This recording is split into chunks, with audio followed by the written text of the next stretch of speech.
আপনার বাড়িতে এখন যে কাজই করতে যান, যদি আপনার বইয়ের অনুমতি ছাড়া করতে না পারেন, তাহলে মানুষ বলে বইয়ের গোলাম। তো তাহলে স্বাধীনতার আলামত কি? যে নিজে যেটা ইচ্ছা সেটা করতে পারে। বাংলা সমগ্র পৃথিবীতে যদি 56-57টা মুসলিম দেশ থাকে, একটা দেশেরও এই সিদ্ধান্ত গ্রহণের স্বাধীনতা নাই যে গাজার মুসলমানদের পাশে গিয়ে দাঁড়াবে। তাহলে 57টা মুসলিম দেশে গিয়ে গোলাম। কিন্তু আমেরিকার এই স্বাধীনতা আছে যে সে ইসরায়েলের পাশে গিয়ে দাঁড়াবে, তার মানে সে স্বাধীন। এরকম আরো অসংখ্য জায়গায় আপনি চেক করতে পারেন যে আমরা গোলাম না আমরা স্বাধীন। তো আমাদের এই যে মুসলিম উম্মার এই যে গোলামির জীবন, এটা থেকে মুক্তির রাস্তার বিষয়ে আমি 4টে পয়েন্ট বা 5টা পয়েন্ট আলোচনা করব। 1 নম্বর ইমান বিল গায়বে ইয়াকিন, 2 নম্বর গায়েবী মদদ ছাড়া ইসলাম এবং মুসলমানদের বিজয় সম্ভব নয়, 3 নম্বর নেতৃত্বের বিকাশ, প্রকৃত নেতৃত্বের বিকাশ, 4 নম্বর সৎ আমল, 5 নম্বর জ্ঞান ও শিক্ষা। ইমান বিল গায়েবে ইয়াকিন। ইমান বিল গায়েব হচ্ছে গোলামি থেকে আজাদির পথে যাত্রার প্রথম শর্ত। যার ইমান বিল গায়েবে ইয়াকিন নাই, সে মুসলমান হিসেবে তার মুক্তির রাস্তা খুঁজে পাবে না। যে আমি মুক্তি অর্জন করতে চাই, কোন রাস্তায় আগাবো? তো শুরুই হচ্ছে ইমান বিল গায়েব। গায়েব মানে যা দেখা যায় তা দৃশ্যমান, তা হাজির। আর গায়েব মানে যা অদৃশ্য, দেখা যায় না। যেমন পোস্টারে দেখেছেন আব্দুল্লাহ বিন আব্দুর রাজ্জাক আসবে, যতক্ষণ এখানে এসে উপস্থিত না হয়েছে ততক্ষণ একটা সন্দেহ ছিল, আসে কি না, নাও আসতে পারে, মিস দিতে পারে। যখন দেখলেন না উনি উপস্থিত হয়েছে, স্বচক্ষে দেখছেন, তখন যেই মানের বিশ্বাস যে আব্দুল্লাহ বিন আব্দুর রাজ্জাক এসেছে, এই বিশ্বাসের মাত্রাটা এখন যেমন এখানে যে ফেরেশতারা আছে ওইটার উপর বিশ্বাসের মাত্রা যেই দিন এই লেভেলের হবে, সেই দিন গোলামি থেকে মুক্তির রাস্তা শুরু। আমি বুঝাতে না পারলে এটা আমার ব্যর্থতা। তাহলে ফেরেশতাদের এখানে উপস্থিতিটা গায়েব, এটা চোখে দেখা যাচ্ছে না, কিন্তু আল্লাহ চাচ্ছে যে এই জিনিসটার উপর আপনার ঈমান হোক চোখে দেখা জিনিসের মতো, আপনার ইয়াকিন হোক চোখে দেখা জিনিসের মতো। এই জন্য আল্লাহ সুবহানাহু ওয়া তাআলা কোরআন শুরুই করেছে একদম সূরা বাকারার প্রথম যে অংশ, কোরআন খুললেই সূরা ফাতিহার পর যেখানে আসে, যালিকাল কিতাবু লা রাইবা ফি হুদাল লিল মুত্তাকিন, এই কিতাব অবতীর্ণ করেছি মুত্তাকিদের জন্য, এতে কোনো সন্দেহ নাই। তোমরা কি জানো মুত্তাকি মুমিন কারা? আল্লাযীনা ইউমিনুনা বিল গায়ব, যারা না দেখা জিনিসের উপর ঈমান রাখে।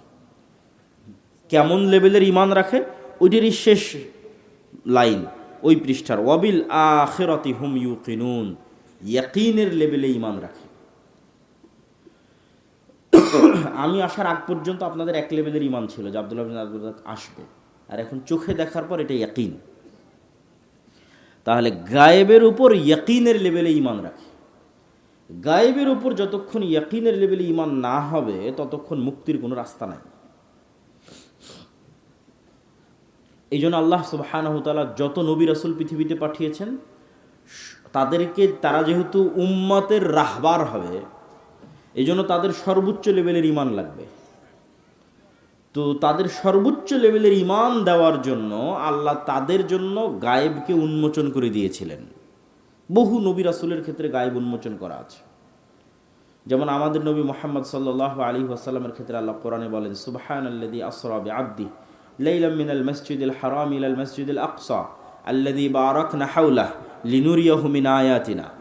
আমি আমার বান্দা মুহাম্মদকে মক্কা থেকে জেরুজালেম, ফিলিস্তিনের জেরুজালেম থেকে সপ্তম আসমান সফর করিয়েছি। কেন জানো? লিনুরিয়াহু মিন আয়াতিনা, আমার গায়েবের যে নিদর্শনগুলো আছে এগুলো তাকে স্বচক্ষে দেখানোর জন্য। তাহলে যেই জান্নাতের কথা মুহাম্মদ সাল্লাল্লাহু আলাইহি ওয়াসাল্লাম মানুষকে বলতেন, ওই জান্নাত আল্লাহ তাকে স্বচক্ষে দেখিয়েছে। যেই জাহান্নামের কথা মুহাম্মদ সাল্লাল্লাহু আলাইহি ওয়াসাল্লাম মানুষকে বলতেন, ওই জাহান্নাম মেরাজের সফরে তাকে সচক্ষে দেখানো হয়েছে। যে আসমান প্রথম, দ্বিতীয়, তৃতীয়, চতুর্থ, পঞ্চম, সপ্তম আসমানের কথা বলা হতো, সেই সপ্তম আসমানই, 7টা আসমানই তাকে সচক্ষে সফর করানো হয়েছে। তাহলে মোহাম্মদ সাল্লাল্লাহু আলাইহি ওয়াসাল্লামের যেই লেভেলের ইমান হবে, আমার ওই লেভেলের ইমান হবে না। মোহাম্মদ সাল্লাল্লাহু আলাইহি ওয়াসাল্লামের ইমান ইয়াকিনের লেভেলে। কিন্তু এটাই মুক্তির রাস্তা। আপনি যতটুকু ইয়াকিনের লেভেলে উঠতে পারেন, তত মুক্তির রাস্তা শুরু, আজাদির রাস্তা শুরু। যতখানি আপনার গায়েবের উপর ইমান বাড়তে থাকবে, ততখানি আপনার আজাদির রাস্তা শুরু হবে। যেমন ঈসা আলাইহিস সালাতু ওয়াস সালামের ক্ষেত্রে আল্লাহ কোন গায়েবটা উন্মোচন করে দিয়েছিলেন? আপনারা কোনোদিন মরা মানুষকে জীবিত হতে দেখেছেন? দেখেননি। তো পরকালের মূল ভিত্তি কিন্তু মৃত থেকে জীবিত হওয়া, যে আমরা মারা যাব, আবার আল্লাহ আমাদের জীবিত করবে। এটাই কিন্তু পরকালের মূল ভিত্তি। এটা গায়েব, এটা কেউ কোনোদিন চোখে দেখেনি। আর ঈসা আলাইহিস সালাতু ওয়াস সালামের মুজিজাই ছিল এটা, যে কোনো মৃত মানুষের গায়ে হাত দিয়ে যদি বলতেন বিইজনিল্লাহ বিসমিল্লাহ, তাহলে মৃত মানুষ জীবিত হয়ে যেত। অসংখ্য অগণিত মৃত মানুষকে উনি জীবিত করেছে। যে কোনো জায়গা থেকে কাদামাটি হাতে নিয়ে উনি যদি বলতেন বিইজনিল্লাহ বিসমিল্লাহ বলে যদি ফু দিতেন, তাহলে ওই কাদামাটি থেকে পাখি হয়ে আকাশে উড়ে যেত। তাহলে একটা গায়েবকে তার মুজিজা বানিয়ে দেওয়া হয়েছে। এবার আসেন, ইমান বিল গায়েবে ইয়াকিন গোলামি থেকে কিভাবে মুক্তি দেয়। আমরা যেই লেভেলের গোলাম, তার চেয়ে ভয়ঙ্কর গোলাম ছিল বানু ইসরাইলরা। আর আমাদের তুলনায় আজকে যারা আমাদের উপর রাজত্ব করছে, তারা যেই লেভেলের শক্তিশালী, তার চেয়ে শক্তিশালী ছিল ফেরাউন।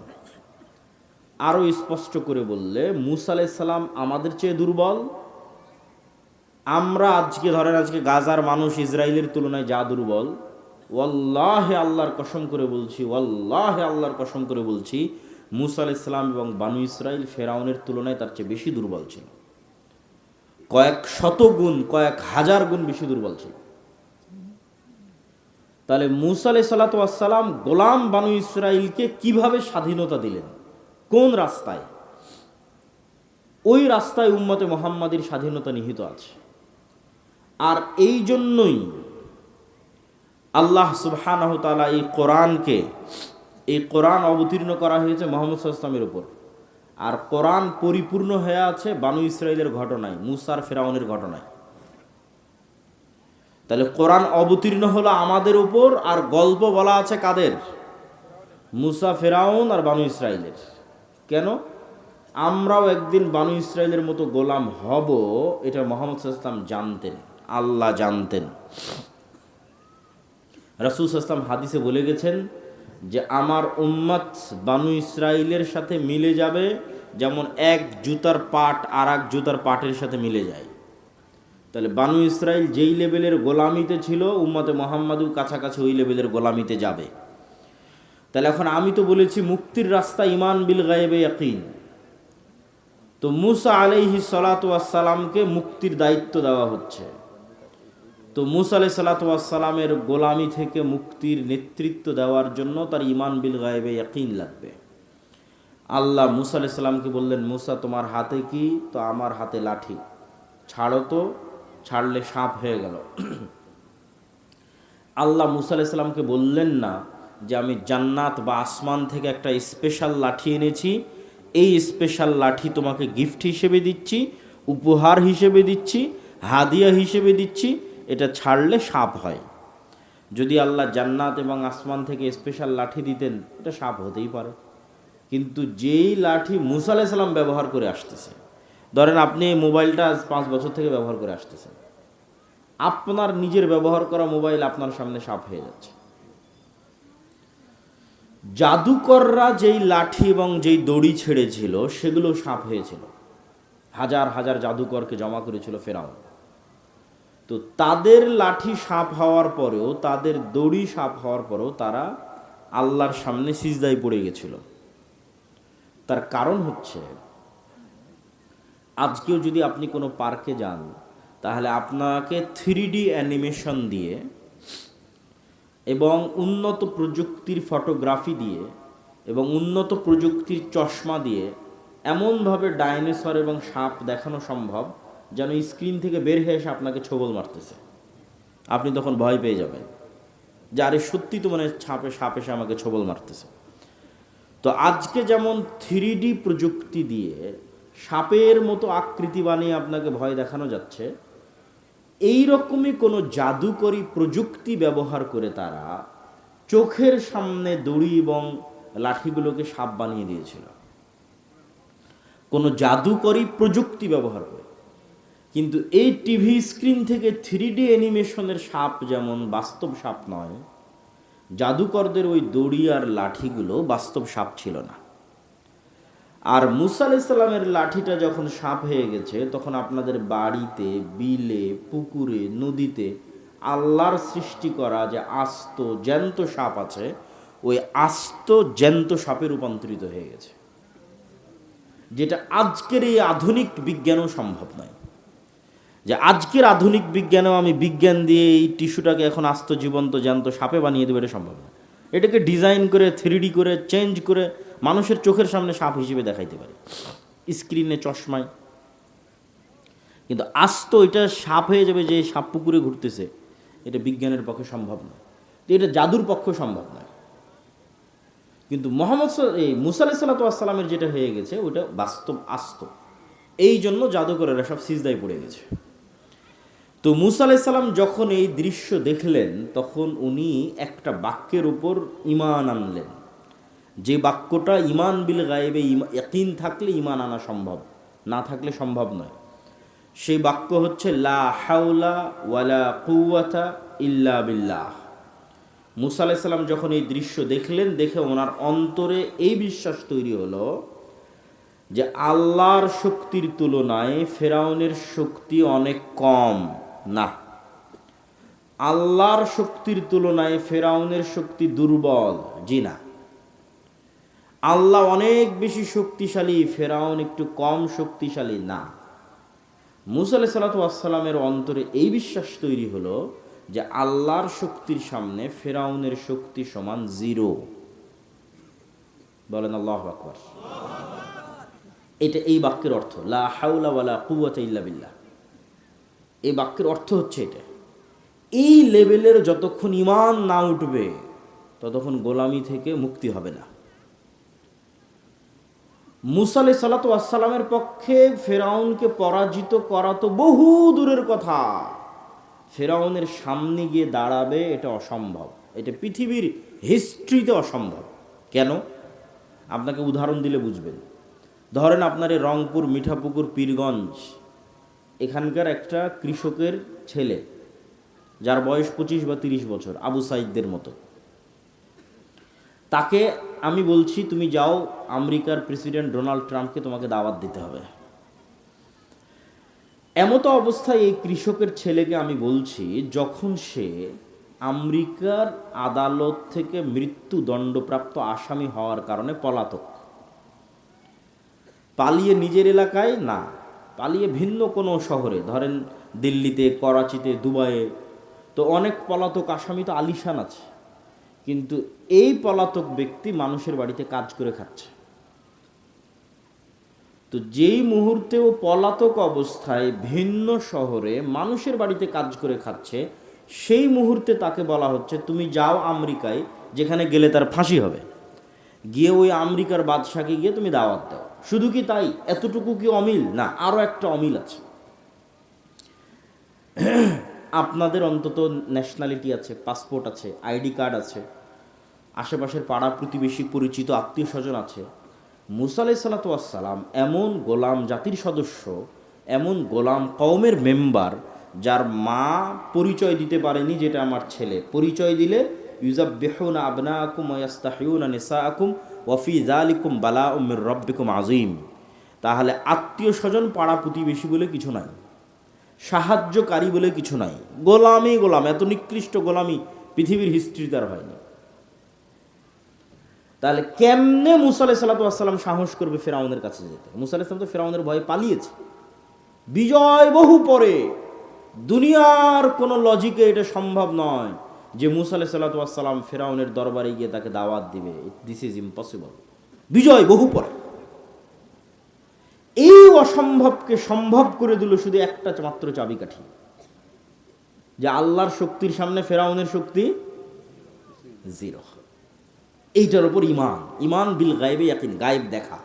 গায়েব আল্লাহ দেখিয়ে দিল মুসা আলাইহিস সালামকে যে তার হাতের লাঠিকে আল্লাহ যতবার ইচ্ছা ততবার সাপ বানিয়ে দিচ্ছে, তাও আবার চোখের ভেলকি নয়, বাস্তব নদীর বিলের যে থাকা সাপ সে বাস্তব সাপে পরিণত করে দিচ্ছে। তার মানে আল্লাহ সুবহানাহু ওয়া তাআলার সামনে কোনো কিছুই কিছু নয়। এই ইয়াকিন এবার তাকে সাহস দিচ্ছে ফেরাউনের দরবারে যেতে। তাহলে গোলামি থেকে মুক্তি চাইলে ইমান বিল গায়েবে ইয়াকিন লাগবে, গায়েবে ইয়াকিন লাগবে। গায়েবে ইয়াকিন ছাড়া ইসলামের এবং মুসলমানদের বিজয় সম্ভব নয়। ধরেন আপনারা আমাকে পাশে, আপনাদের হয়তো ভবিষ্যতে উনি এমপি হবেন, তিনি বসে আছেন, ধরেন আপনারা আমাকে নির্বাচিত করে বাংলাদেশের প্রধানমন্ত্রী বানিয়ে দিলেন। আজকে আমি বাংলাদেশের প্রধানমন্ত্রী হিসেবে মনে করলাম শতভাগ ইসলাম বাংলাদেশে কায়েম করে দেব। শতভাগ ইসলাম কায়েম করার ঘোষণা দেওয়া, আর পাশের দেশ বলেন আর ওই দূরের পাশ্চাত্য দেশ বলেন সব অর্থনৈতিক অবরোধ দিয়ে দিবে, ডলার বন্ধ, বিজনেস বন্ধ, ঠিক আছে, ইলেকট্রিক সাপ্লাই বন্ধ, সব বন্ধ। তখন যে ফল ডাউনটা হবে অর্থনৈতিক, আপনি ধরেন এখন এসি ব্যবহার করছেন, ফ্রিজ ব্যবহার করছেন, ইলেকট্রিসিটি ব্যবহার করছেন, সব নাই, অন্ধকার যুগে চলে গেছেন।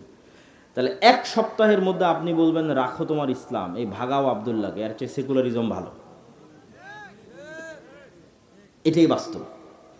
তাহলে আপনি যদি চান যে না ইসলাম বিজয়ী হোক, অন্তত 20% মানুষ, 30% মানুষ, 40% মানুষ, 50% মানুষের ইমানটা লাগবে ইয়াকিনের স্তরে, নাহলে কোনো মায়ের বেটার পক্ষে সম্ভব নয় যে কিছু করবে।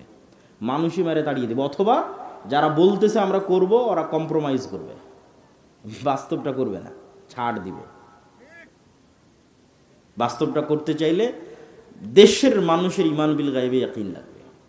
আল্লাহ সূরা বুরুজে একটা ঘটনা উল্লেখ করেছেন যে ধরেন পীরগঞ্জের সব মানুষকে আজকে বলা হলো তোমরা যদি ইমান না ছাড়ো তাহলে সামনে জ্বলন্ত আগুন আছে, এখানে ঝাঁপ দিতে হবে। এটাই কিন্তু সূরা বুরুজের ঘটনা। সূরা বুরুজে পুরো একটা এলাকার মানুষ মুসলমান হয়ে গেছে, বাদশাহ বলছে ইসলাম ত্যাগ না করলে সামনে আগুন জ্বালিয়ে রেখেছে, সব ওখানে ঝাঁপ দাও, নাহলে ইসলাম ত্যাগ করে ফিরে আসো। তো পুরো একটা জাতি ওই আগুনের মধ্যে স্বেচ্ছায় ঢুকছে আর জ্বলে মরে যাচ্ছে, ঢুকছে আর জ্বলে মরে যাচ্ছে। এমনকি মা তার কোলের সন্তান সহ আগুনের মধ্যে ঢুকে জ্বলে মরে গেল।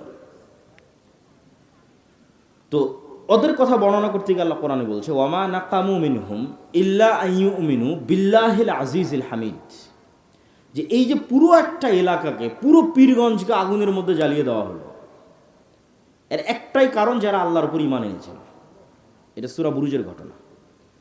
তাহলে আপনি এখন বলেন এই পুরো একটা এলাকা ওই আগুনের মধ্যে ঢুকে যাচ্ছে এবং জ্বলে পুড়ে মরে যাচ্ছে, এটা হওয়ার কোনো রাস্তা নাই যতক্ষণ না আপনার ঈমান এই লেভেলের হয় যে আমি যে আগুনে ঝাঁপ দিচ্ছি এই আগুনটা সাক্ষাৎ জান্নাত, বলেন আল্লাহু আকবার।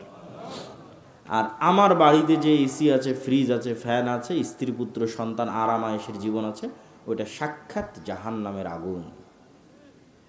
এই একই ইমানের পরীক্ষা দাজ্জালের ক্ষেত্রে হবে। দাজ্জালের জাহান্নাম হবে জান্নাত, আর দাজ্জালের জান্নাত হবে জাহান্নাম। তাহলে যতক্ষণ আপনার ওই লেভেলের ইমান তৈরি না হয়েছে, ওই লেভেলের স্যাক্রিফাইস করার মানসিকতা তৈরি না হয়েছে, ভাই কিসের বিজয়? এগুলো দিয়ে শুধু কম্প্রোমাইজ হবে। আল্লাহ কোরআন মাজিদে বলেছেন আম হাসিবতুম আন তাদখুলুল জান্নাহ ওয়ালাম্মা ইয়াতিকুম মাসালুল্লাযীনা খালাউ মিন ক্বাবলিকুম মাসাতহুমুল বাসাউ ওয়াদ-দাররা ওয়াজুলজিলু হাত্তা ইয়াকুলার রাসূলু ওয়াল্লাযীনা আমানু মাআহু মাতা নাসরুল্লাহ। জান্নাত কি তোমাদের মামুর বাড়ি? জান্নাত কি তোমাদের নানির বাড়ি? জান্নাত কি তোমাদের কাছে হাতের মোয়া? আল্লাহর ভাষাটা আমি আমার মতো করে বলতেছি। আম হাসিবতুম আন তাদখুলুল জান্নাহ, তোমরা কি মনে হয় জান্নাতে চলে যাবা? তোমার নানির বাড়ি, মামুর বাড়ি, হাতের মোয়া।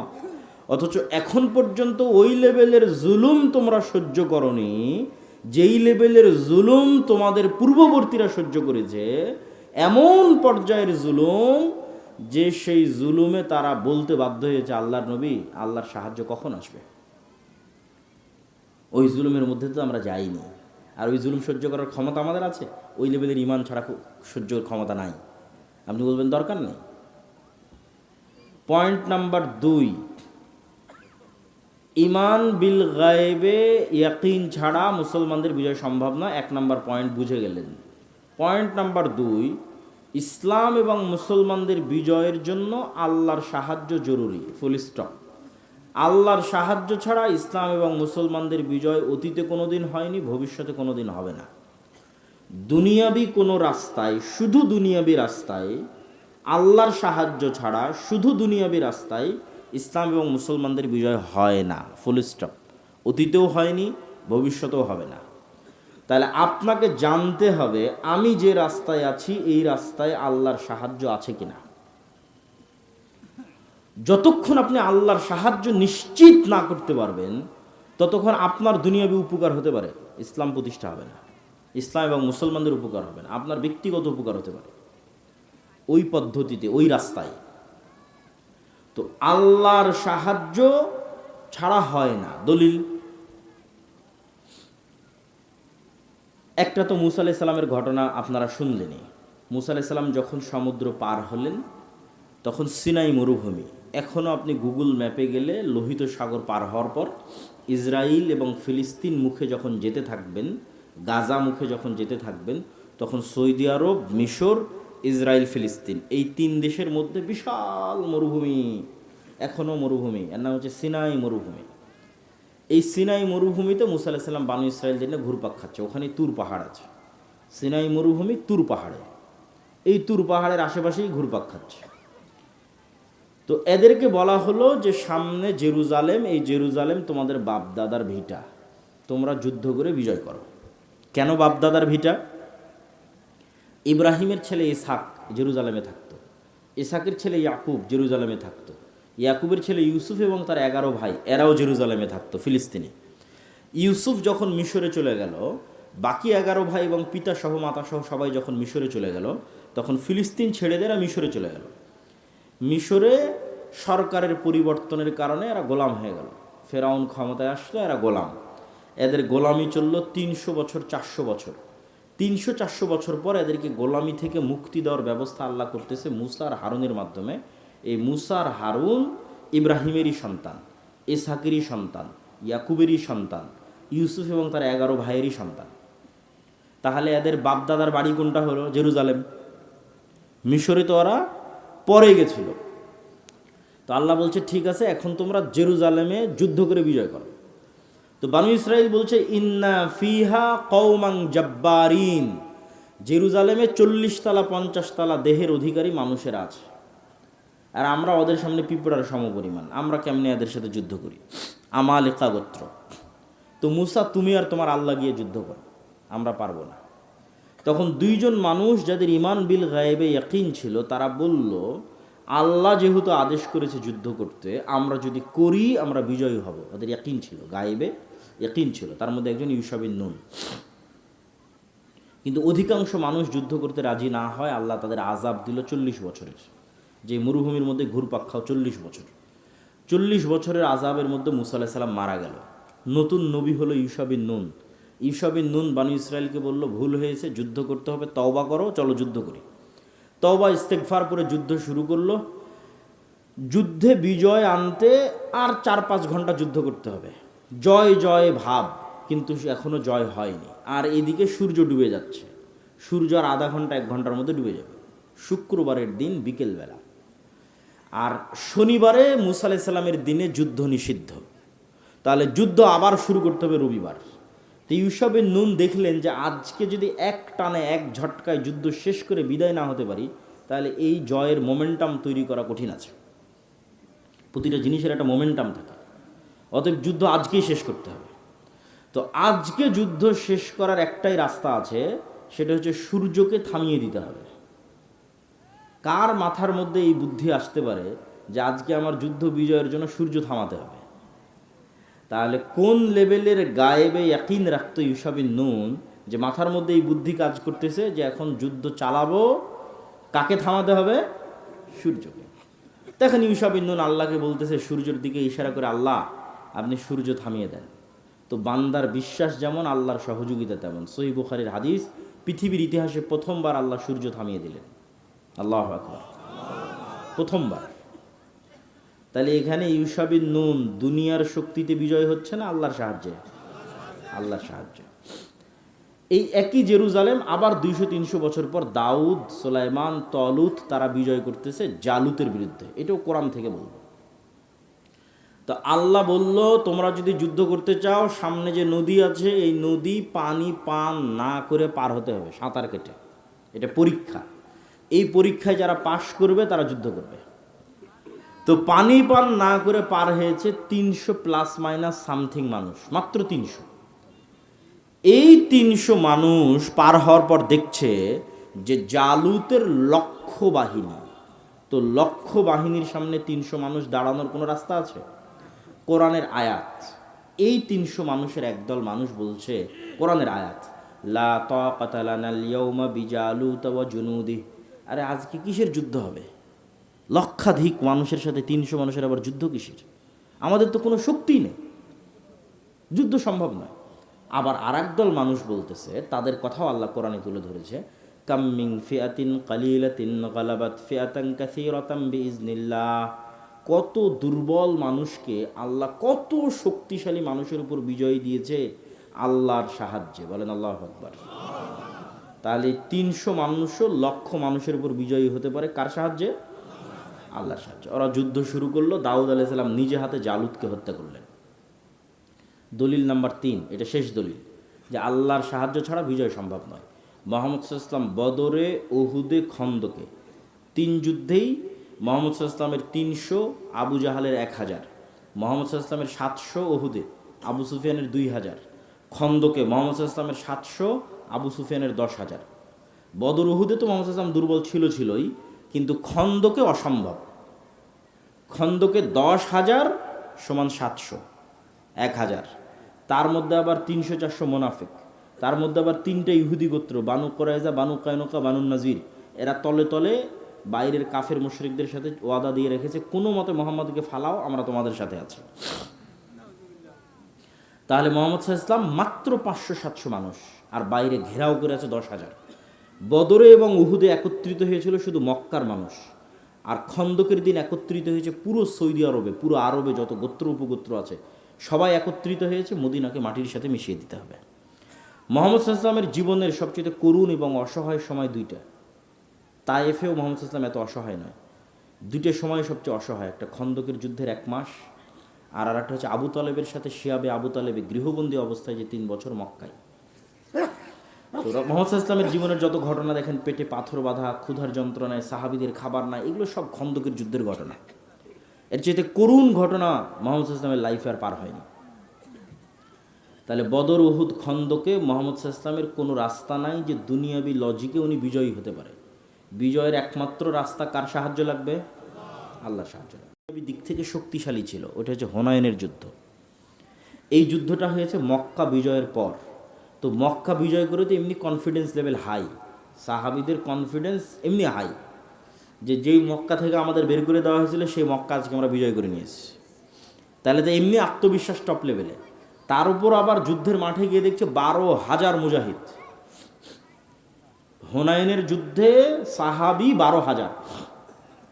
কোথায় 300 জন নিয়ে যুদ্ধ করেছে, 700 জন নিয়ে যুদ্ধ করেছে, 1000 জন নিয়ে যুদ্ধ করেছে, আর কোথায় 12,000। তো একে তো মক্কা বিজয় করে এসেছে, আর একে তো 12,000 মানুষ। আত্মবিশ্বাস টপ লেভেলে। বদর, উহুদ, খন্দকে যেহেতু দুর্বল ছিল, ভরসা ছিল আল্লাহর উপর। হুনাইনে দেখছে নিজেরাই সব, তখন নিজের উপর ভরসা। যুদ্ধ শুরু হওয়ার আধা ঘন্টার মধ্যে সব সাহাবী পালাচ্ছে আল্লাহর নবীর সামনে দিয়ে। পালানো শুরু। মুহাম্মদ সাল্লাল্লাহু আলাইহি ওয়াসাল্লাম অবস্থা বেগতিক দেখে ঘোড়া থেকে লাফ দিয়ে ভাষণ দেওয়া শুরু করলেন।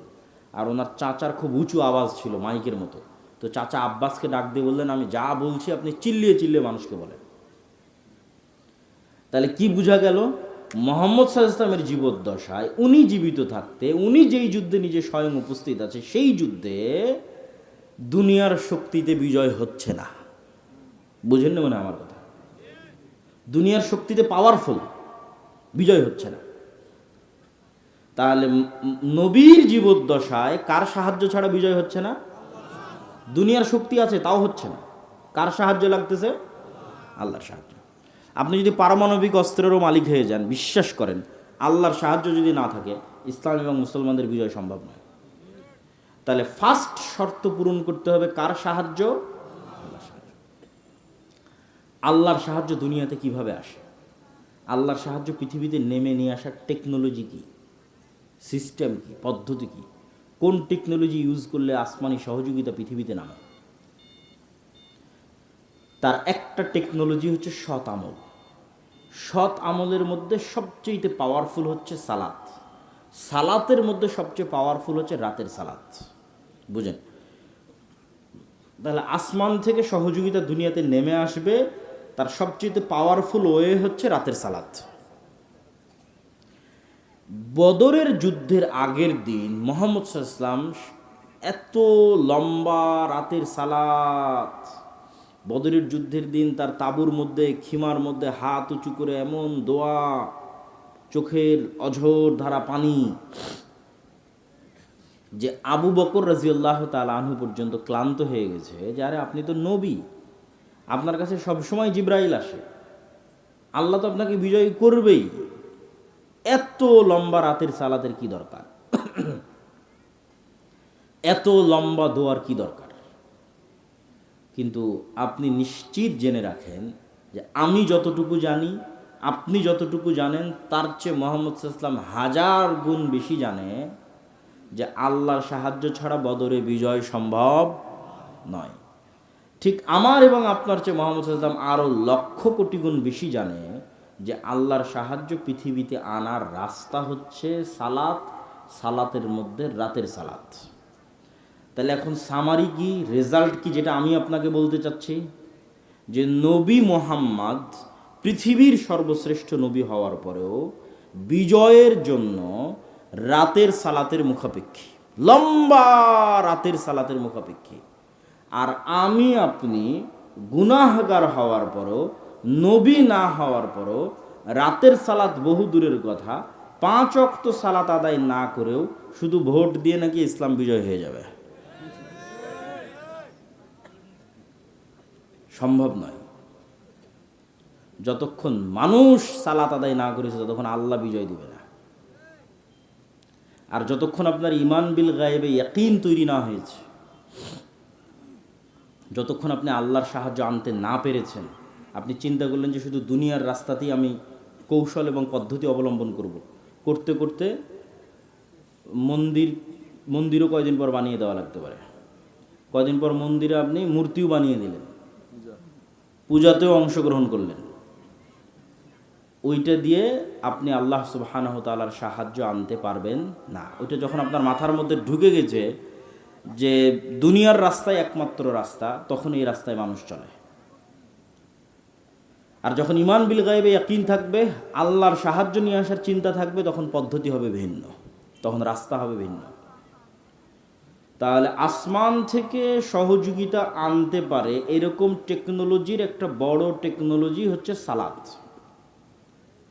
দেখেন, যুদ্ধের মাঠে আল্লাহর নবী সালাত আদায় করতে বলছে সাহাবীদেরকে। ওই সালাতের নাম সলাতুল খৌফ, যে অর্ধেক অর্ধেক ভাগ হয়ে যাবে, একদল যুদ্ধ চালাবে, পাহারা দিবে, আর একদল সালাত আদায় করবে। এখন যুদ্ধে বিজয়ের জন্য দুনিয়ার লজিক বলে সবাই মিলে যুদ্ধ করলেই তো ভালো, যত বেশি অস্ত্র ব্যবহার করব তত ভালো। সেখানে যুদ্ধের মধ্যে শক্তি ক্ষয় হলেও বলা হচ্ছে সালাত আদায় করো। তাহলে রেজাল্ট কি? রেজাল্ট হচ্ছে মুসলমানদের বিজয় কার সাহায্য ছাড়া হবে না? আল্লাহর সাহায্য ছাড়া হবে না। তাই তোমার কাছে পারমাণবিক বম থাক আর অস্ত্র থাক আর তরবারি থাক, সেটা দেখে লাভ নেই। তোমাকে আগে প্রথম শর্ত পূরণ করতে হবে যে কার সাহায্য লাগবে? আল্লাহর সাহায্য।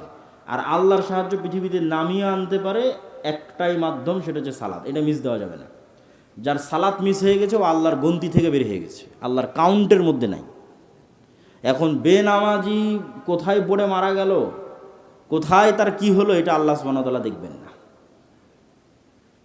আপনাকে যদি আরও সহজ করে বোঝানোর জন্য বলি, যে আমরা মোবাইলে যেমন ফিঙ্গারপ্রিন্ট ইউজ করি, ফেস ভেরিফিকেশন ইউজ করি, ঠিক আছে, কোনো অ্যাকাউন্ট খোলার জন্য ডানে তাকাতে বলে, বামে তাকাতে বলে, তখন পুরো ফেসটা নেয়, নিয়ে মিলায় যে হ্যাঁ এটা ওরই ফেস, তখন ওপেন হয়ে যায়। তো এই যে পাসওয়ার্ড দিয়ে যে আমরা ফোন ওপেন করতেছি, ফিঙ্গারপ্রিন্ট দিয়ে, ফেস ভেরিফিকেশন দিয়ে আজকে অনেক কিছু ওপেন করতেছি। মনে করেন পৃথিবী এমন একটা সিস্টেমের উপর দাঁড়িয়ে আছে, লাউহে মাহফুজে প্রত্যেকটা ইবাদতের একটা চিত্র আছে। লাউহে মাহফুজে প্রত্যেকটা ইবাদতের একটা ফরম্যাট দাঁড় করানো আছে। আপনি যখন ওই ফরম্যাট পৃথিবীতে নেওয়া শুরু করেন, তখন একটা আরেকটার সাথে যখন মিলে যায় তখন অটোমেটিক ওপেন হয়ে যায়। পাসওয়ার্ড মিলে গেছে, দরজা খুলে গেছে, এখন সাহায্য আসা শুরু হবে। ওই জন্য ওই সেম ফরম্যাটে দাঁড়াতে হবে, সেম ফরম্যাটে সিজদা, রুকু, ঠিক আছে? এইটা ভেরিফিকেশন, পাসওয়ার্ড ওইখানে যেখানে যেটা মোহাম্মদ ইসলাম বলেছে সেখানে সেটা বলতে হবে। আপনি ওইটা বলবেন, ওইভাবে দাঁড়াবেন, আল্লাহ সুবহানাহু ওয়া তাআলার সাহায্য নামার রাস্তা অটোমেটিক ওপেন হয়ে যাবে। বলেন আল্লাহু আকবার। সালাতের সাথে আপনার সম্পর্ক নাই তো আপনার সাথে আল্লাহর সম্পর্ক নাই বাবা। তাহলে আপনি ওই যে মিছিল, মিটিং, নারায়ে তাকবীর এগুলো দিয়ে, সব কিছু দিয়ে ইসলামের বিজয় হবে না। পয়েন্ট নাম্বার 3, গোলামি থেকে মুক্তির জন্য আল্লাহর সাহায্য আসমান থেকে আনার একটা রাস্তা বললাম সালাত, আর একটা রাস্তা হচ্ছে সকাল সন্ধ্যার জিকির। ফরজগুলো তো করতেই হবে, অতিরিক্ত দুটা, একটা রাতের সালাত, একটা সকাল সন্ধ্যার জিকির। সকাল সন্ধ্যার জিকির কি? সকাল সন্ধ্যার জিকির এমন এক পাওয়ারফুল টেকনোলজি, শক্তি, প্রযুক্তি, পৃথিবীর এমন কোনো অসম্ভব নাই যা সম্ভব হবে না জিকির দিয়ে। There is nothing is impossible. পৃথিবীতে এমন কিছুই অসম্ভব নয় যেটাকে সম্ভবে পরিণত করা সম্ভব নয় জিকির দিয়ে। দলিল ছাড়া কথা বলবো না। মুসা আলাইহিস সালাতু ওয়াস সালাম ফেরাউনের কাছে যাবে, এটা এক আশ্চর্য। মুসা আলাইহিস সালাম জিতবে, ফেরাউন পরাজিত হবে, আর চেয়ে আশ্চর্যের ঘটনা পৃথিবীতে ঘটেনি, ভবিষ্যতে আর ঘটবে না। তো মুসা আলাইহিস সালামকে যখন আল্লাহ বলছে যাও ফেরাউনের কাছে, তখন ওখানে কোরআনের একটা আয়াত আছে, ওয়ালা তানিয়া ফি জিকরি। মুসা, ফেরাউনের কাছে যাচ্ছ ঠিক আছে, দায়িত্ব নিয়েছো ঠিক আছে, আমাকে জিকির স্মরণ করতে যদি ভুলে যাও তাহলে তোমাকে যে যে জিনিসগুলো দেওয়া আছে এগুলো কাজ করবে না। যে লাঠি ছাড়লে আর সাপ হলো না, লাঠি সমুদ্রে মারলা আর রাস্তা তৈরি হলো না, মানে আর ফাংশন করতেছে না। তো চার্জ তো ঠিক রাখা লাগবে, চার্জ ঠিক না রাখলে ওপেন হবে কেমনে, ফাংশন করবে কেমনে? ওইটা ঠিক রাখার জন্য তোমাকে সব সময় আল্লাহর জিকিরে ব্যস্ত থাকবে। বলা তানিয়া ফি জিকিরি, আমাকে ভোলা যাবে না, আমার জিকির করতে হবে। আমার জিকির যদি করো সব ওকে। কত বড় বাদশা ফেরাউন, সেটা দেখার দায়িত্ব আল্লাহর, ওটা তোমার না। তখন বিশাল সমুদ্রের মধ্যে রাস্তা তৈরি হয়ে যাবে। জাকারিয়া আলাইহিস সালাতু ওয়াস সালাম মারিয়ামকে দেখে আল্লাহর কাছে দোয়া করতেছে, হুনালিকা দাআ জাকারিয়া রব্বাহ, যে আল্লাহ এই মারিয়াম এত ভালো মেয়ে, আমার যদি এরকম একটা ছেলে থাকতো, যেমন এখন অনেক মানুষ মনে করতেছে যে ওসমান হাদি যেরকম সাহসী, এরকম যদি আমাদের একটা সন্তান হতো। তো আল্লাহর সাথে সাথে জাকারিয়া আলাইহিস সালামকে বললেন ঠিক আছে তোমার সন্তান হবে। এখন জাকারিয়া আলাইহিস সালামের নিজেরই আর বিশ্বাস হয় না যে সন্তান হবে। কেননা ওনার বয়স হয়ে গেছে 90-100 বছর বয়স, দাড়ি পেকে গেছে, চুল পেকে গেছে, স্ত্রী বন্ধা, চেয়েছেন ঠিক আছে, হবে কেমনে? তখন উনি পাল্টা আল্লাহকে বলতেছে, আল্লাহ হবে যে, এটার কিছু চিহ্ন বলেন, আলামত বলেন। তো আল্লাহ বলছে চিহ্ন এবং আলামত হচ্ছে তুমি সকালে সন্ধ্যায় আমার জিকির করবে। বলেন আল্লাহু আকবার। কোরআন পূর্ণ হয়ে আছে সকাল সন্ধ্যার জিকিরের কথা দিয়ে। বুকরাতা ওয়া আসিলা বিল আশি ওয়াল ইবকার বিল গুদুবি ওয়াল আসাল ক্বাবলা গুরুবিশ শামসি ক্বাবলা তুলুইশ শামসি ক্বাবলাল গুরুব, এগুলো কোরআনের আয়াত। তো জিকির কেন পাওয়ারফুল, এটার লজিকটাও আপনাকে ভেঙে দিই।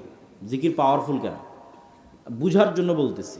এইভাবে কোরআন এবং হাদিস আসছে এটা নয়, বুঝার সুবিধার্থে উদাহরণ দিচ্ছি। জিকির মনে করেন সাউন্ড টেকনোলজি, একটা টেকনোলজি যেটা শব্দ নির্ভর। এখনকার টেকনোলজি আলো নির্ভর, ওয়েভ নির্ভর। ওই যার ক্যামেরা লাইভ চালাচ্ছে, ওর আমাদের কম্পিউটার কাজ করতেছে, আমাদের মোবাইল কাজ করতেছে, মাইকটা বাজতেছে, লাইটগুলো চলতেছে, সব ওয়েভ, আলো নির্ভর টেকনোলজি। তো জিকির হচ্ছে শব্দ নির্ভর টেকনোলজি। শব্দ সবচেয়ে পাওয়ারফুল, কেননা সকল কিছুর সৃষ্টি শব্দ। আল্লাহ সুবহানাহু ওয়া তাআলা আসমান জমিন সৃষ্টি করেছেন কুন ফায়াকুন, শব্দ, আওয়াজ। আবার সব ধ্বংস হয়ে যাবে ইসরাফিলের বাঁশির আওয়াজে ধ্বংস হয়ে যাবে। মানে আসমানকে এমন একটা সিস্টেমের উপর ডেভেলপ করা আছে যে ও ইসরাফিলের বাঁশির আওয়াজ বুঝতে পারবে, বাঁশির আওয়াজ রিসিভ করবে, রিসিভ করার মাত্র ফেটে যাবে, চৌচির হয়ে যাবে। সূর্যকে এমনভাবে সেট করা আছে ও আওয়াজ বুঝে। এরা সবাই আওয়াজ বের করে এবং আওয়াজ বুঝে। আল্লাহ কোরআনে বলছেন এটা গায়েব, আল্লাহ জানিয়েছেন। এই গায়েবটা আমি আপনাকে জানাচ্ছি, আল্লাহ জানিয়েছেন কোরআনে। ইউসাব্বিহু লিল্লাহি মা ফিস সামাওয়াতি ওয়া মা ফিল আরজ, আসমান জমিন এবং তার মধ্যে যা কিছু আছে, এই মাইকও, এই পানির বোতলও, এই গায়ের জামাও, এই প্যান্ডেলও, এরা সব 24 ঘন্টা আল্লাহর তাসবিহ পাঠ করতেছে। এটা গায়েব, কেউ জানে না, আল্লাহ কোরআনে জানিয়েছেন। এই গায়েবের ওপর যখন আপনি ইয়াকিন রাখবেন, আপনার গোলামি থেকে মুক্তির রাস্তা শুরু হয়ে গেছে কিন্তু। আর এই গায়েবের ওপর ইয়াকিন না থাকলে আপনি আগাতে পারবেন না। তাহলে এক নম্বর হচ্ছে গায়েবের উপর ইয়াকিন লাগবে। তাহলে এরা তো 24 ঘন্টা শব্দ বের করছে, মানে আমি যে শব্দ বলবো এই শব্দ এরা বুঝবে। আমি যদি বলি সুবহানাল্লাহ বিহামদিহি সুবহানাল্লাহিল আযীম, তাহলে সব শুনতেছে, যতদূর পর্যন্ত শুনতেছে এরা প্রত্যেকটা কিয়ামতের মাঠে সাক্ষী দিবে। আল্লাহু আকবার। মুয়াজ্জিনের মাইকের আজান যতদূর পর্যন্ত যাবে এরা সবগুলো সেভ করে, রেকর্ড, শুনে, আন্ডারস্ট্যান্ড করে, ফিল করে, সব এরা কিয়ামতের মাঠে সাক্ষী দিবে। এই জন্য জিকির মোস্ট পাওয়ারফুল, কেন সাউন্ড টেকনোলজি মোস্ট পাওয়ারফুল। গোলামি থেকে আজাদির 4 নাম্বার রাস্তা, এবং এটা সবচেয়ে গুরুত্বপূর্ণ, আজকের আলোচনার সবচেয়ে গুরুত্বপূর্ণ পার্ট। এই একটা সমস্যা যদি আমরা সমাধান করে ফেলতে পারি, যেটা এখন বলবো, আলাদা করে কোনো আন্দোলন করা লাগবে না, আলাদা করে মিছিল মিটিং লাগবে না, আলাদা করে ভোট লাগবে না, সারা বাংলাদেশ একদিনে ইসলামপন্থী হয়ে যাবে, একদিনে ইসলামের বিজয় হয়ে যাবে। সেই রাস্তাটা কি? ইসলামের বিজয় মানে আপনি কি বুঝেন এটা আগে আপনাকে বুঝতে হবে। আপনি যদি মনে করেন ইসলামের বিজয় মানে পুরো পীরগঞ্জের মানুষ আজকে সবাই সালাত আদায় করবে, এই পুরো পীরগঞ্জের মহিলারা আজকে থেকে পর্দা করবে, তাহলে আপনি এখনও সঠিক বুঝটা অর্জন করতে পারেননি। ধরেন এই পুরো পীরগঞ্জের মানুষ সবাই মসজিদে আজকাল ফজর থেকে সালাত আদায় করবে, এটাও ইসলাম এবং অনেক জরুরি কর্তব্য। আজকে থেকে সকল মহিলারা পর্দা করবে, কিন্তু এই নামাজি মানুষরাই, এই পর্দা করা মহিলারাই একজন আরেকজনের উপর জুলুম করে, একজন আরেকজনের টাকা মেরে খায়, একজন আরেকজনকে ধোঁকা দেয়, একজন আরেকজনকে মিথ্যা বলে। তাহলে কি এখানে ইসলাম প্রতিষ্ঠা হয়েছে? এইটা যেই দিন বুঝতে পারবেন সেই দিন বুঝবেন যে ইসলাম প্রতিষ্ঠা হওয়া মানে কি। ইসলাম রাষ্ট্র ক্ষমতায় যাওয়ার বেসিক হচ্ছে ইনসাফ, ন্যায়, সত্যবাদিতা, বেসিক। ঈসা আলাইহিস সালাতু ওয়াস সালাম যেই দিন সমগ্র পৃথিবীর শাসনভার হাতে নেবেন, সেই দিন ঈসা আলাইহিস সালাতু ওয়াস সালামের শাসনের গুণ বর্ণনা করছে মুহাম্মদ সাল্লাল্লাহু আলাইহি ওয়াসাল্লাম, যে ওই দিন ঈসা আলাইহিস সালাম সমগ্র পৃথিবীতে ন্যায় প্রতিষ্ঠা করবে। তাহলে ঈসা আলাইহিস সালামের শাসনের গুণ কি? সমগ্র পৃথিবীতে কি প্রতিষ্ঠা হবে? ন্যায় প্রতিষ্ঠা হবে। তাহলে আমরা তো সারা বাংলাদেশে 90% মুসলমান, এই 90% মুসলমানের দেশে আলাদা করে ইসলাম প্রতিষ্ঠা করার প্রয়োজনই নাই। যদি 90% মুসলমানের দেশে সবাই আজ থেকে বলে যে আমি ন্যায় প্রতিষ্ঠা করব, সত্যবাদী হব, আলাদা করে কিছু করা লাগবে না, 80% ইসলাম প্রতিষ্ঠিত হয়ে যাবে। ওইটা যদি আপনি ফিল আপ না করতে পারেন, তাহলে বাহ্যিকভাবে যতই হোক বাস্তবে ইসলাম প্রতিষ্ঠিত হবে না। তাহলে এবং ওই গুণটা, আমরা যে দুর্নীতির মধ্যে আছি, ধোঁকাবাজির মধ্যে আছি, 2 নম্বরই রাস্তার মধ্যে আছি, এটা গোলামির গুণ, এইটা গোলামির চিহ্ন। দেখেন এই যে ইসহাক আলাইহিস সালামের সন্তানেরা, ইব্রাহিম আলাইহিস সালামের সন্তানেরা, এদেরকে আল্লাহ বলছে শনিবারের দিন তোমরা মাছ ধরবে না। এরা কি করলো? শনিবারের দিন মাছগুলো না ধরে আটকে রেখে দিল, দিয়ে ওই মাছগুলোকে রবিবারের দিন ধরলো। কি 2 নম্বরই বুদ্ধি! তাহলে ইব্রাহিমের সন্তান এত 2 নম্বরই বুদ্ধি কেমনে শিখলো? নবীর সন্তান এত 2 নম্বরই বুদ্ধি কেমনে জানে? ওই যে ফেরাউনের যে 300 বছর গোলাম ছিল, গোলামি মে বদল জাতি হে কওমো কা জমির, আল্লামা ইকবাল বলেছে, গোলামিতে মিথ্যা বলা শিখে নিয়েছে। আপনি নিশ্চিত থাকেন আমরা মুসলমানেরা ধোঁকাবাজি, দুর্নীতি, 2 নম্বরই রাস্তা জানতাম না। ব্রিটিশদের 190 বছর গোলামি আমাদের রক্তের মধ্যে এটা ঢুকিয়ে দিয়েছে। এর দলিল আমি আপনাকে দিতে পারবো, কিন্তু ওই দিকে যাচ্ছে না, সময় নষ্ট হবে। জাস্ট পয়েন্টের উপর ফোকাস থাকি যে সত্যবাদিতা, ন্যায়পরায়ণতা নেতৃত্বের বিকাশের প্রথম ভিত্তি, আর মিথ্যা, দুর্নীতি গোলামির প্রথম ভিত্তি। তাহলে যে সত্যবাদী, ন্যায়পরায়ণ ও নেতা, যে মিথ্যুক, ধোঁকাবাজ, 2 নম্বর রাস্তা অবলম্বন করে ও গোলাম। এখন আপনি আরও আপনাকে প্র্যাকটিক্যাল উদাহরণে চলে যাই। ধরেন উসমান হাদি, গণতন্ত্রের যে কালচার, এই কালচার হচ্ছে আপনাকে মনোনয়ন আনতে গেলে, সিট ভাগাভাগি করতে গেলে, ভোটে জিততে হলে আপনাকে এর বিরুদ্ধে, ওর বিরুদ্ধে, এর পক্ষে গ্রুপিং, লবিং, লিয়াজু, টাকা পয়সার লেনদেন, অনেক কিছুর মধ্যে বাই ডিফল্ট যুক্ত হতে হয়। এটা কালচার, ডেমোক্রেসি এই কালচারের উপর প্রতিষ্ঠিত। তাহলে যখনই আপনি ওই প্রত্যেকটা জিনিসের মধ্যে ঢুকতেছেন, তখন আল্লাহর গায়েবে নেতা হওয়ার যে ফরম্যাট ঠিক করা আছে, যে মানুষটা নেতা, ওই ফরম্যাটটা হচ্ছে আপনি শতভাগ সত্যবাদী হবেন, শতভাগ ন্যায়পরায়ণ হবেন। যখনই আপনি এই ফরম্যাটের মধ্যে ঢুকে যাচ্ছেন তখন আপনি ওখান থেকে গোলামির যে চিহ্ন সেই চিহ্নর দিকে যাত্রা শুরু করতেছেন। তো উসমান হাদি এই জায়গায় কি করেছে, সে নিজের জায়গায় শতভাগ সৎ এবং শতভাগ ন্যায়পরায়ণ থেকে তার জ্ঞান এবং মেধা দিয়ে ভয়েস উচ্চারণ করেছে, আওয়াজ উঠিয়েছে। তাহলে এইটাই হলো নেতৃত্বের বিকাশের শর্ত। আমাদের এরকম 500 উসমান হাদি দরকার, এরকম 1000 উসমান হাদি দরকার, যে শতভাগ সত্যবাদী থাকবে, কোনো দল, কোনো সংগঠন, কোনো মানুষ, কোনো ব্যক্তি কোনো কিছুর প্রতি দায়বদ্ধ থাকবে না, কারোর সাথে লিয়াজু মেনটেন করতে গিয়ে, লবিং মেনটেন করতে গিয়ে শতভাগ সত্য বলতে পারবে না, এই রকমের কোনো পিছু টান তার থাকবে না। জ্ঞানে থাকবে সর্বোচ্চ, যেটা লাস্ট পয়েন্টে আসবো, যে জ্ঞান, ইমান বিল গায়েবে ইয়াকিন থাকবে, সৎ আমল থাকবে, রাতের সালাতে পাবান্দ, 5 ওয়াক্ত সালাতে পাবান্দ। এরকম 500টা যদি আপনি নেতা তৈরি করে দিতে পারেন, 500, তাহলে আমি এটা বাংলাদেশের ক্ষমতা অর্জনের রাস্তা বলছি না, এটা পৃথিবীর ক্ষমতা অর্জনের রাস্তা, যেটা কোরআনে দেওয়া আছে। এটা দিয়ে পৃথিবী বিজয় করা সম্ভব, সত্যবাদিতা এবং ন্যায়পরায়ণতা দিয়ে। এটা নেতা তৈরি হওয়ার রাস্তা, নেতা তৈরি হওয়ার বীজ। এখন আপনি কেমনে প্র্যাকটিক্যাল লাইফে আমার এই বক্তব্যকে ফিট করবেন যে ঠিক আছে আজ থেকে আমরা গোলামি থেকে মুক্তি চাই। তা আবদুল্লাহ ভাই বলেছে গোলামি থেকে মুক্তি পেতে চাইলে সত্যবাদী ন্যায়পরায়ণতার মাপকাঠিতে আসতে হবে, না হলে গোলামি থেকে মুক্তি সম্ভব নয়। তো আমি কেমনে চেক করব যে আমি গোলাম না নেতা? আপনারা যারা এখানে বসে আছেন তারা নিজে বুকে হাত দিয়ে জিজ্ঞেস করেন যে আপনার পিতার সম্পত্তিতে আপনার বোনকে ন্যায় এবং ইনসাফের সাথে ভাগ দিয়েছেন কিনা। হাসার কিছু না।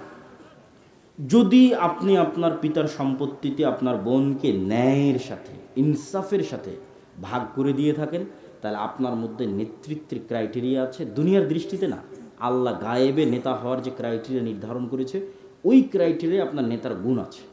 আর যদি আপনি ন্যায় এবং ইনসাফের সাথে বন্টন করে না থাকেন, ভালো জমিটা আপনি নিয়েছেন, নদীর ডোবা জমিটা আপনি দিয়েছেন, যেটাতে বেশিবার ফসল হয় সেটা আপনি নিয়েছেন, কম ফসল বোনকে দিয়েছেন, দেরিতে দিয়েছেন, গড়িমসি করেছেন অথবা এখনও দেননি, নিশ্চিত থাকেন আপনিও যদি কোনো মতে এমপি মন্ত্রী হতে পারেন, গত 16 বছর তারা যা দুর্নীতি করেছে আপনি তার চেয়ে বেশি দুর্নীতি করবেন।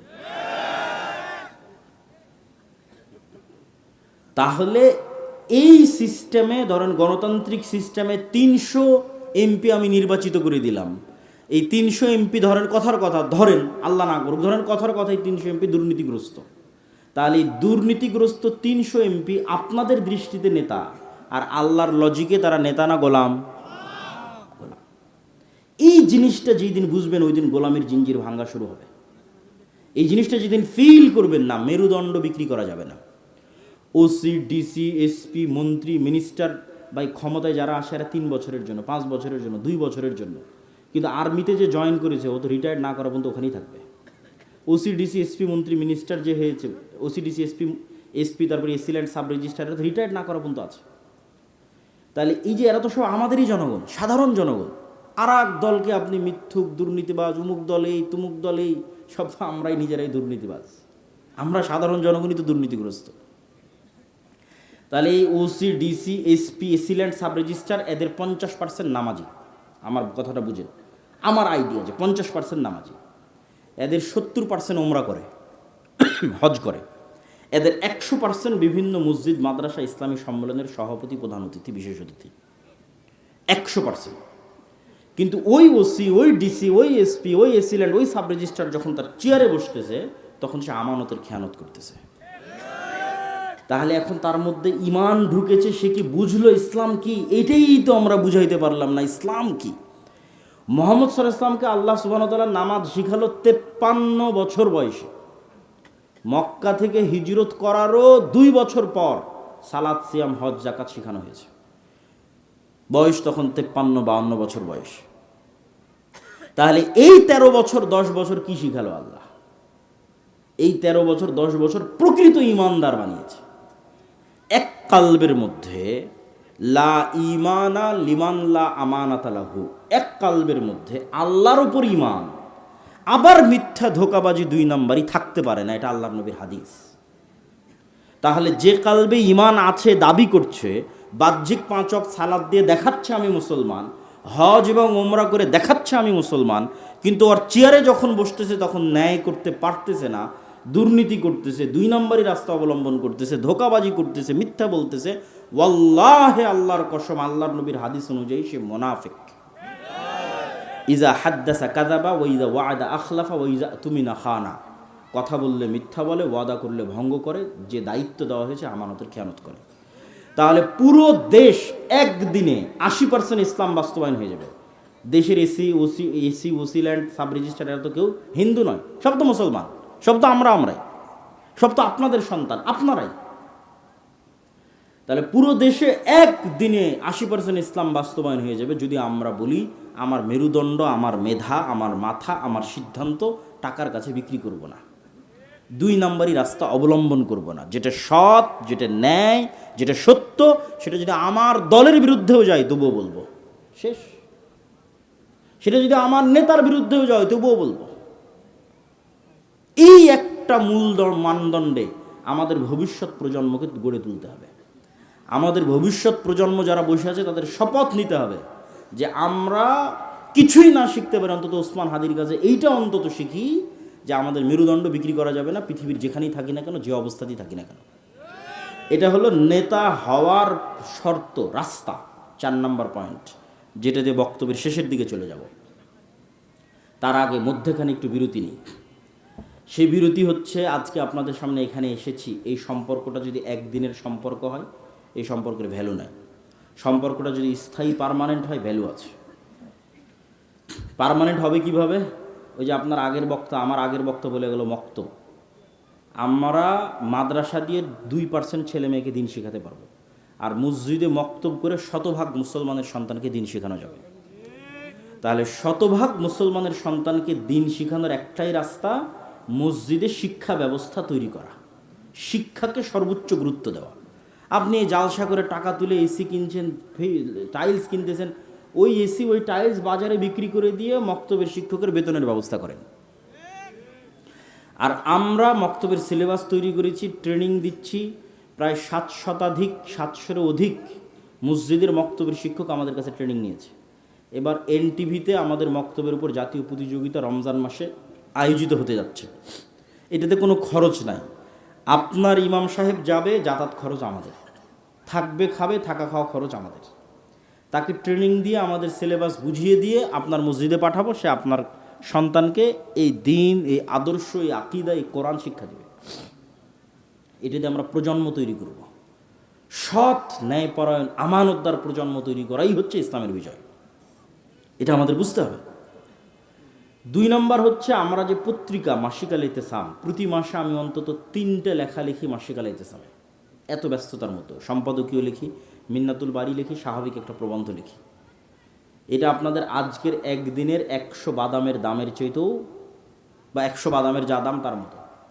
তাহলে প্রতিদিনের নাস্তার যা দাম, মাসে একটা পত্রিকার তা দাম। 3 নম্বর আমরা যে বইগুলো লিখি, যেমন আজকে আপনার এখানে যা আলোচনা করছি, ঈমান বিল গায়েবের উপর আমার বিস্তর আলোচনা আছে, ফেরেশতার উপর, ফেরেশতার অস্তিত্বের উপর, শয়তানের অস্তিত্বের উপর, ফেরেশতা এবং শয়তান কিভাবে কাজ করে তার উপর, রূহ এবং নাফস কিভাবে কাজ করে তার উপর, এগুলো সব গায়েবের আলোচনা। এগুলো সব আল্লাহর পথে যাত্রা এই বইয়ের মধ্যে আছে। প্রত্যেক মুসলমানকে আমি মনে করি এই বইটা পড়া উচিত। প্রত্যেক মসজিদে, প্রত্যেক স্কুল, কলেজ, ইউনিভার্সিটিতে পাঠ চক্র হওয়া উচিত এই বইটার উপর। অন্তত সপ্তাহে একদিন, অন্তত 2 পৃষ্ঠা, অন্তত সপ্তাহে একদিন, অন্তত 2 পৃষ্ঠা। বইয়ের নাম হচ্ছে আল্লাহর পথে যাত্রা। আরও যে বই পুস্তকগুলো আছে, 1000 ফতোয়ার একটা বই আছে, শাইখ আব্দুর রাজ্জাক সালাত এবং দোয়ার বই আছে, এগুলোকে মূল্যায়ন করা। আমাদের আজকের বক্তব্যের শেষ পয়েন্ট শিক্ষা এবং জ্ঞান। তার আগে ভূমিকা। আপনার মোবাইলের যেমন ফাংশন আছে না, ফ্ল্যাশ লাইট বাটনের যে ফাংশন, ওই ফাংশনে চাপ দিলে ফ্ল্যাশ লাইট জ্বলতেছে, ক্যামেরায় চাপ দিলে ক্যামেরা অন হচ্ছে। এখন ক্যামেরায় যদি মুসলমান চাপ দেয় তো মোবাইল কি বলবে, মুসলমান তোর জন্য আমি অন হব না? এটা বলবে নাকি?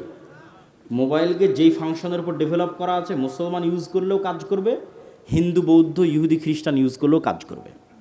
বোঝা যায় কথা? এবার আসেন, আল্লাহ এই পৃথিবীকে একটা ফাংশনের উপর ডেভেলপ করেছে। আল্লাহর কিছু নির্ধারিত ফাংশন আছে।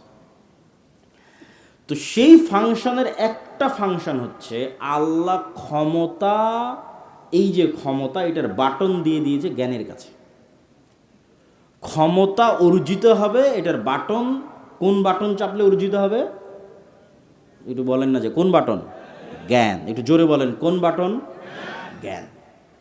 এখন জ্ঞানের বাটন চাপলে ক্ষমতা অর্জিত হবে। এই জ্ঞানের বাটন যদি ইহুদি চাপে, খ্রিস্টান চাপে, ক্যামব্রিজ এবং অক্সফোর্ডে বসে, আর এই পীরগঞ্জের মুসলমানের সন্তান free fire, PUBG, TikTok, YouTube, Netflix, বিড়ি, সিগারেট, বিপিএল, আইপিএলের জুয়া, অনলাইন বেটিং, নেশা, girlfriend, boyfriend, WhatsApp chatting, mobile chatting, যত সময় নষ্টের রাস্তা আছে, প্রত্যেক সময় নষ্টের রাস্তায় ব্যস্ত আছে পীরগঞ্জের মুসলমান। আর ইহুদি আর খ্রিস্টান ব্যস্ত আছে জ্ঞানের বাটন চাপার জন্য। তখন আল্লাহ ইহুদি খ্রিস্টানকে বলবে, থাম থাম, তোদের ক্ষমতা দিব না, আমার একটা মদঘর জুয়াখোর বান্দা আছে, ওকে ক্ষমতা দিব। আল্লাহ তার রুল ব্রেক করে না। ওই ইহুদি যে ফ্ল্যাশ লাইট বাটন, ওই ইহুদি ওই খ্রিস্টান জ্ঞান অর্জন করতেছে, ও নেতা হবে। এভাবে পৃথিবীটাকে ফাংশন করা আছে, ডেভেলপ করা আছে।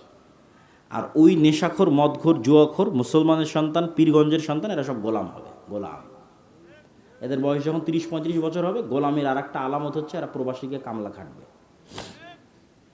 গোলামের আর একটা আলামত হচ্ছে যারা সৌদি, কুয়েত, কাতার, বাহরাইন প্রবাসে যাবে না, এরা হচ্ছে অবৈধ উপায়ে লিবিয়া হয়ে ভূমধ্যসাগর পার হয়ে ইউরোপে যাবে। সব মিথ্যা ডকুমেন্টস দিয়ে নাগরিকত্ব নেওয়ার চেষ্টা করবে। মিথ্যা ওয়াদা, মিথ্যা কথা, মিথ্যা সাক্ষ্য এবং মিথ্যা তথ্য দিয়ে বেনিফিট নেবে। পুরো লাইফটা মিথ্যার উপর ভরপুর, গোলামির চিহ্ন, গোলামের লাইফ। তারপরে আবার কয়দিন পর আমেরিকা থেকে বলবে এই সব প্রবাসী যারা আসছে অভিবাসন প্রত্যাশী, সবার হাতে জিঞ্জির দিয়ে, পায়ে জিঞ্জির দিয়ে বিমানে করে বাংলাদেশে নামিয়ে দিয়ে যাচ্ছে। রিপোর্ট পড়ে দেখেন। ইউরোপেও শুরু হয়েছে অভিবাসন বিতাড়নের আন্দোলন, আমেরিকাতে তো চলছেই। তাহলে এগুলো হচ্ছে আমাদের গোলামির চিহ্ন বহন করে। এই গোলামি থেকে বাঁচার রাস্তা কি বাবা? জ্ঞান অর্জন করতে হবে, পড়তে হবে। এর বাইরে আর কোনো রাস্তা নেই। ইহুদিরা চায় যে মুসলমানেরা নেশা এবং জুয়ায় ব্যস্ত থাক। কেননা নেশা এবং জুয়ায় ব্যস্ত যে, তাকে গোলাম বানানো সহজ। ধরেন এই ওসমান হাদি যদি নেশাগ্রস্ত হতো, জুয়াখোর হতো, এ কি টকশোতে এসে মানুষের সামনে এসে প্রশ্ন করত? প্রশ্ন করত না। আর ওই প্রশ্নকে মানুষ ভয় পায়, তখন গুলি করে উড়িয়ে দিয়েছে। তাহলে ওই প্রশ্ন করবে না যদি সবাই জুয়াখোর, নেশাখোর হয়। তাহলে সবকে জুয়ায় আর নেশায় ব্যস্ত রাখো, তাহলে প্রশ্ন করবে কই? পড়বেও না, জ্ঞানও শিখবে না, প্রশ্নও করবে না। তাহলে তো অটোমেটিক গোলাম। তাহলে তো আমরা নিজেরা নিজেদের পায়ে গোলামের জিঞ্জির বেঁধে রেখেছি। তাহলে এই জিঞ্জির আমাদের ভাঙতে হবে। এটার আর কোনো রাস্তা নাই, জ্ঞান অর্জন করা ছাড়া, পড়া ছাড়া আর কোনো রাস্তা নাই। অতএব আমরা যদি ইমান বিল গায়েবে ইয়াকিন লাগবে, গায়েবে ইয়াকিন অর্জিত হতে হবে, নাহলে স্যাক্রিফাইস করতে পারবেন না। দুনিয়ার জীবনকেই সব কিছু মনে করবেন, পরকালকে বিশ্বাস করতে পারবেন না। আপনাকে মনে করে নিতে হবে যে আমি মারা যাব না, আমি মারা গেছি। মারা যাব বললেই তো ভয় পাবেন। আর যখন মনে করে নেবেন না মারা গেছি, তখন তো আর কোনো ভয় নাই। পৃথিবী আপনার পায়ের নিচে। কেন, মারা তো একদিন যেতেই হবে। আজ থেকে 100 বছর পরে 2100 সালে এখানে কেউ থাকবে না। আজ থেকে 100 বছর পূর্বে যারা ছিল তারা আজকে নাই। তাহলে মৃত্যু সুনিশ্চিত, অবধারিত। তাহলে পরকালের উপর ইয়াকিন রাখতে হবে যে আমি তাহলে আজকে কোথায় আছি। এখন কল্পনা করতে হবে আমি এখন জান্নাতে আছি। জান্নাতে কোথায় আছি? জান্নাতের সর্বনিম্ন স্তরে আছি। জান্নাতের সর্বনিম্ন স্তরে কি করছি? আমার মনের মধ্যে আফসোস হচ্ছে। কি আফসোস হচ্ছে? জান্নাতের সর্বনিম্ন স্তরের সাথে সর্বোচ্চ স্তরের যে ফ্যাসিলিটির ডিফারেন্স, সুযোগ সুবিধার ডিফারেন্স, মমইন 5 স্টার আর রংপুরের 3 স্টার, কি কি ডিফারেন্স! একজন আইফোন আর একজন অ্যান্ড্রয়েড, কি ডিফারেন্স! এই ডিফারেন্সের চেয়ে আসমান জমিন ডিফারেন্স হবে সর্বোচ্চ স্তরের জান্নাত আর সর্বনিম্ন স্তরের জান্নাতের মধ্যে। একটা ডিফারেন্স বলি, সর্বোচ্চ স্তরের জান্নাতে যে আছে ও মাঝে মধ্যে আল্লাহকে দেখতে পায়। আল্লাহর দেখার যে স্বাদ, এই স্বাদটা জান্নাতের সকল স্বাদের চেয়ে শ্রেষ্ঠ হবে। তো ওই নিম্ন স্তরের জান্নাতে যে আছে, আর আফসোস মাসকে মাস পার হয়ে গেল, বছরকে বছর পার হয়ে গেল, আল্লাহকে দেখতে পায় না। ওই আফসোসে তখনও আফসোস করতেছি, দুনিয়াতে যদি আরেকটু জিকির করতাম, আরেকটু যদি ইবাদত করতাম, আরেকটু যদি ধোঁকা, মিথ্যা এগুলো যদি কম করতাম, তাহলে আজকে হয়তো জান্নাতের স্তরটা আরেকটু উপরে হতো, আরেকটু ফ্যাসিলিটি আজকে বাড়ানো যেত। এইভাবে অতীত কল্পনা করতে হবে। এই পৃথিবীতে তো আমরা নাই। থাকবো না, এটা কিসের কল্পনা? নাই আমরা পৃথিবীতে। আমাদের স্থায়ী পার্মানেন্ট আবাসস্থল হচ্ছে জান্নাত। এবং আপনি আপনার জীবনের মূল স্বাদ ততক্ষণ ফিল করতে পারবেন না যতক্ষণ জান্নাতে না যাবেন। সেই স্বাদটা বলি, সেই স্বাদটা কি? আপনাদের পীরগঞ্জে কোনো নদী আছে?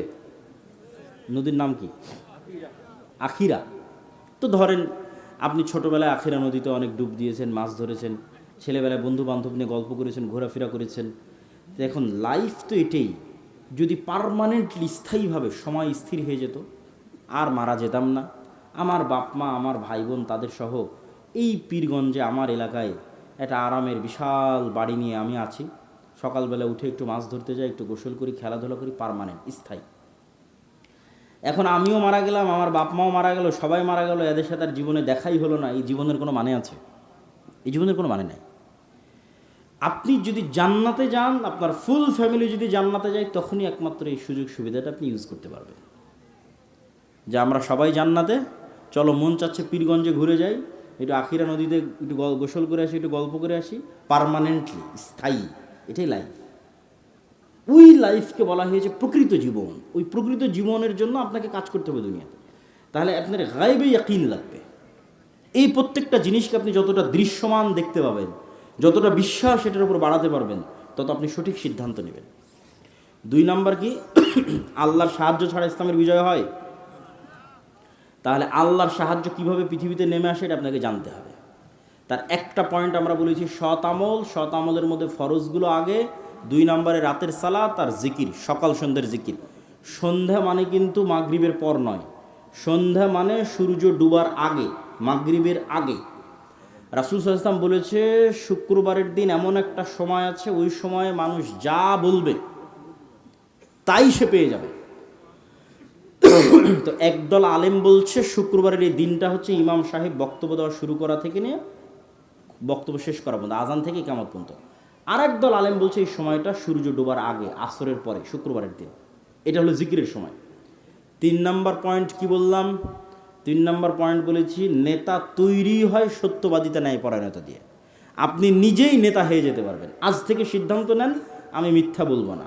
আজ থেকে সিদ্ধান্ত নেন আমি 2 নম্বরের রাস্তা অবলম্বন করব না। স্ত্রীর প্রতি ন্যায় করব, বাপ মায়ের প্রতি ন্যায় করব, সন্তান সন্ততির উপর ন্যায় করব, যে যে জায়গায় দায়িত্বে আছে। মসজিদ মাদ্রাসারও যারা দায়িত্বে আছে, মসজিদ মাদ্রাসায় বাহ্যিক ইসলাম আছে, সত্যবাদিতা ন্যায়পরায়ণতা নাই। এই জন্যই তো নেতা তৈরি হচ্ছে না। আপনি হুজুরকেও কিনে নিতে পারবেন টাকা দিয়ে। কথা বুঝতে পেরেছেন? তাহলে সে বাহ্যিক নামাজ আদায় করতেছে, উমরা করতেছে, কিন্তু নবীরা যেই গুণের উপর নেতা হয়েছে ওই গুণটা তার নাই, তার মেরুদণ্ড নাই, সত্যবাদিতা ন্যায়পরায়ণতা নাই। তাহলে যেই জিনিসটা নাই ওইটা দিয়েই নেতা হয়। ওইটা যখন আমরা ছড়িয়ে দিতে পারবো সবার মধ্যে, তখন আমরা অটোমেটিক একটা গোলামি থেকে মুক্তি পেয়ে যাবো, আমরা নেতা হয়ে যাবো, পৃথিবীর নেতা হয়ে যাবো, বাংলাদেশের নেতা হয়ে যাবো। তারপরে কি বলেছি? জ্ঞান এবং শিক্ষা। পৃথিবী ফাংশন করে, নেতৃত্ব যায় যে জ্ঞান অর্জন করে, শিক্ষা অর্জন করে। এখন ঢাকা বিশ্ববিদ্যালয়ের ছাত্ররা বিশাল বড় স্ক্রিন লাগিয়ে বিশ্বকাপ ফুটবল দেখবে, আর অক্সফোর্ড ক্যামব্রিজের ছাত্ররা জ্ঞান অর্জন করবে, তো আল্লাহ কাকে নেতা বানাবে? অক্সফোর্ড ক্যামব্রিজের ইহুদি হলো খ্রিস্টান হলো নেতা বানাবে, আর একে গোলাম বানাবে। এখন সিদ্ধান্ত আপনার হাতে। আল্লাহ সুবহানাহু ওয়া তাআলা আমাদের গোলামি থেকে মুক্ত হওয়ার তৌফিক দান করুক, আল্লাহুম্মা আমিন। এই বলে আমার সংক্ষিপ্ত বক্তব্য আজকে এখানেই শেষ করলাম। আমাদের বই পুস্তক, মাসিক আল ইতিসাম, এগুলো সব মনে হয় স্টেজে আছে।